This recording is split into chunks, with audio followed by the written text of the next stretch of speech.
Machiavelli in this Illuminati, all through your body. The blows like a 12-gauge shot. Feel me? And God said He should send His one begotten Son to lead the wild into the ways. Follow me. Depuis que je suis ici, c'est l'année où nous sommes les plus forts. Pour finir l'année 2019, Neymar a accordé l'une de ses très rares interviews aux médias brésiliens Globo. Il est revenu sur son année compliquée mais se montre résolument optimiste pour 2020, voyant même un PSG plus fort que jamais dans sa quête de Ligue des Champions. Neymar n'a pas fait que la fête lors de ses vacances de fin d'année au Brésil, puisqu'il a accordé un entretien aux médias local Globo à cette occasion. Il a notamment été question de ses souhaits pour la nouvelle année. Il cite « Mon plus grand objectif pour 2020 est de gagner tout ce que je peux avec le Paris Saint-Germain et avec la Seleção. Relever de nouveaux défis, atteindre la finale de Ligue des Champions, gagner la Copa América à nouveau, ce sont mes défis personnels pour 2020. » Auparavant, Neymar a fait son bilan de l'année écoulée, une nouvelle fois gâché par les blessures, où il cite « 2019 a été une année très difficile pour moi, dans tous les sens, à la fois sur le plan professionnel et personnel. C'était une année d'apprentissage, de rebondissement, de dépassement de soi. J'ai été blessé et j'ai dû me remettre sur pied. Puis j'ai fini par me blesser à nouveau. Donc c'était une année pleine de rebondissements. Même si on peut croire à une année gâchée, j'ai beaucoup appris. J'ai engrangé beaucoup d'expérience, que 2020 soit meilleur. » En 2020, le PSG espère bien aller au bout de la Ligue des Champions et Neymar croit lui aussi en cet objectif. Cela pourrait, oui. Au niveau de l'effectif, depuis que je suis ici, c'est l'année où nous sommes les mieux préparés, les plus forts dans tous les sens du terme. Nous avons nos chances, oui. Paris n'a jamais remporté la Ligue des Champions, mais nous allons nous battre pour tout gagner. Nous connaissons nos qualités, la qualité de notre effectif, et nous espérons évidemment être au rendez-vous quand la décision va se faire. Dans le reste de cet entretien, Neymar va notamment parler des jeunes Brésiliens du Real Madrid, Vinicius Junior et Rodrigo, mais il est aussi interrogé sur les défenseurs qui lui ont posé le plus de difficultés au cours de ses 10 premières années de carrière. Je n'ai jamais craint quiconque. J'ai du respect. J'ai toujours parlé de Sergio Ramos, qui est l'un des défenseurs que j'ai croisé et que je respecte le plus pour ce qu'il est dans le football. Et j'ai joué avec 3 défenseurs centraux hors normes, Gérard Piqué, Thiago Silva et Marquinhos. De même pour les gardiens, une de mes qualités et aucun attaquant ne peut s'errer de l'avoir. C'est de ne jamais avoir peur d'un gardien de but. Chaque attaquant doit se réjouir de pouvoir défier le gardien de but tout le temps durant un match afin de pouvoir marquer. Le plus de fois je vois le gardien face à moi, le mieux c'est. J'ai affronté de grands gardiens, des géants.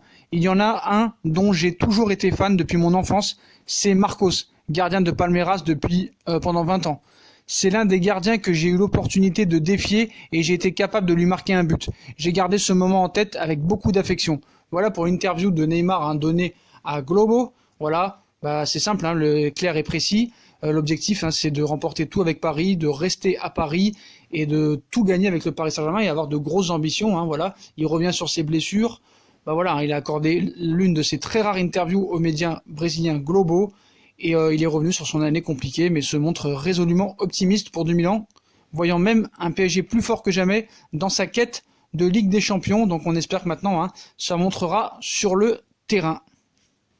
Et on passe à nos amis Mundo qui nous ont manqué aujourd'hui. Antoine Griezmann dit oui au retour de Neymar.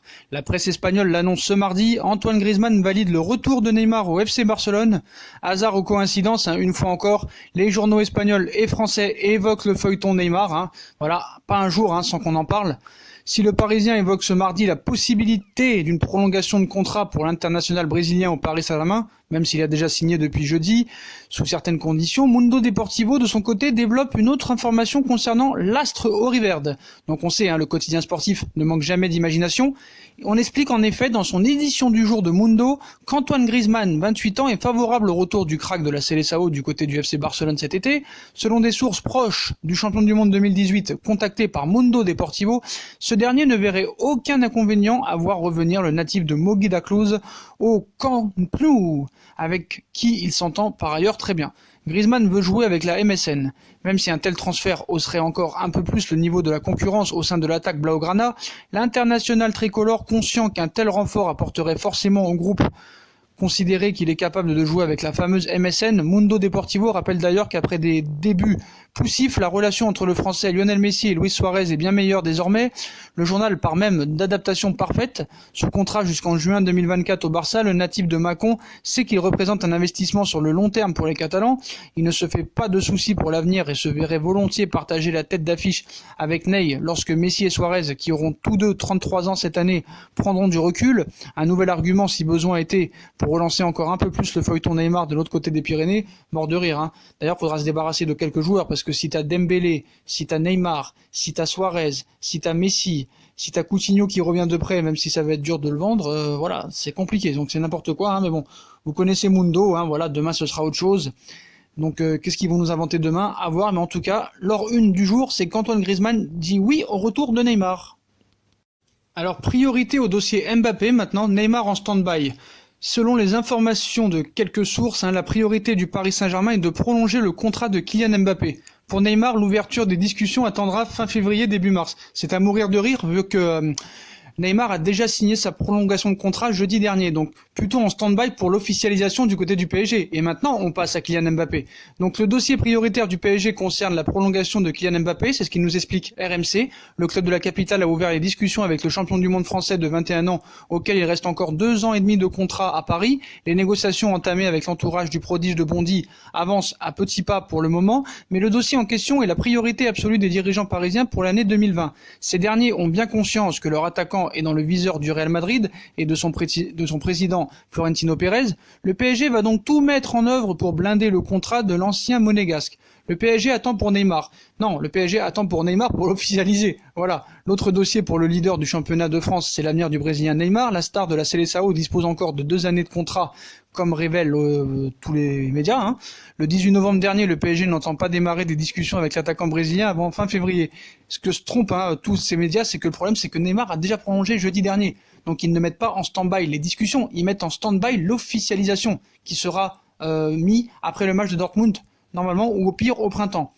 Donc avant un été perturbé par des envies de départ, Neymar, le PSG avait ouvert des discussions rompues par la suite, c'est eux qui nous expliquent ça. Hein. Aujourd'hui, le PSG a mis le dossier en stand-by, on verra l'évolution du dossier, mais quand on a été sympathique avant l'été, la situation a été catastrophique pendant l'été, explique une source interne au club de la capitale. On verra l'évolution de la saison et aussi le 8e de finale de Ligue des Champions avant de sonder Ney.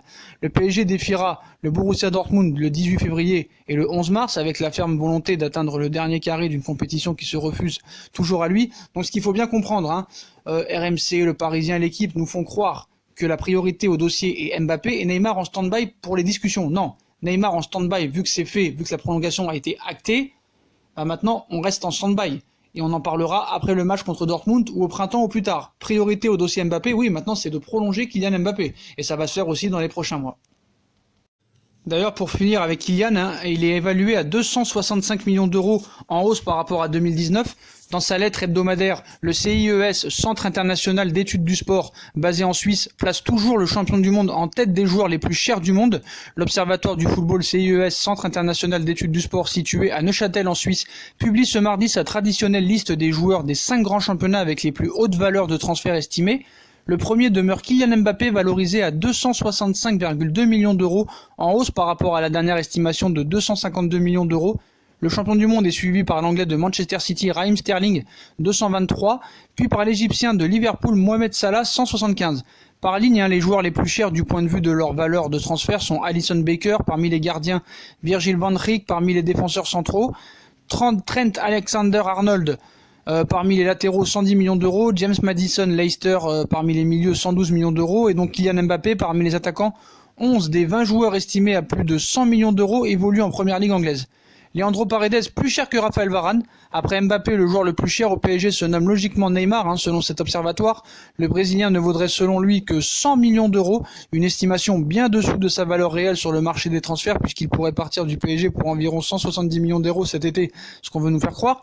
De manière tout aussi surprenante, Leandro Paredes est le 3e Parisien le plus cher avec une estimation de 64,5 millions d'euros, plus cher que Raphaël Varane, suivi par Abdou Diallo à 63 millions d'euros. Marquinhos ne se glisse qu'à la 4e place du classement du PSG avec 56,4 millions d'euros. Pablo Sarabia culmine à 56,1 millions d'euros et l'improbable Thilo Kehrer posséderait une valeur de transfert de 54 millions d'euros, ce qui est le plus marrant dans l'histoire.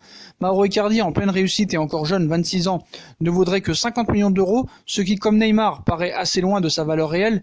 Derrière Mbappé, le 2e français de cette évaluation se nomme Antoine Griezmann, estimé à 123 millions d'euros. Ousmane Dembélé, avec 84 millions d'euros, arrive 40e Paul Pogba et 48e avec 80 millions d'euros. Donc voilà les postos, voilà pour cette vidéo actualité. Kylian Mbappé vaut 265 millions d'euros. Apparemment, le Paris Saint-Germain veut d'abord prolonger Kylian Mbappé d'abord par rapport à Neymar, sauf que Neymar a déjà prolongé, malheureusement pour eux. Dites-nous ce que vous en pensez aussi en commentaire, que Griezmann serait favorable à un retour de Neymar au FC Barcelone, lui qui rêve de jouer avec la MSN. Dites-moi en commentaire ce que vous pensez de tout ça, puis comme d'habitude, si on a kiffé la vidéo, on like, on partage, on s'abonne, on active la petite cloche pour recevoir les notifications, on me suit sur mes différents réseaux sociaux, Instagram, Facebook, Snapchat, Twitter, ainsi que sur Utip pour faire évoluer la chaîne. Si vous voulez regarder les pubs gratuitement ou faire un petit don, voilà les postos, il y a des vidéos mercato qui vont sortir ce soir, encore 1 ou 2 vidéos supplémentaires, voilà, on n'arrête pas, on reste là. Puis voilà les postos, c'est une très bonne vidéo à tous, et à très vite pour une nouvelle vidéo les postos. Tchuss.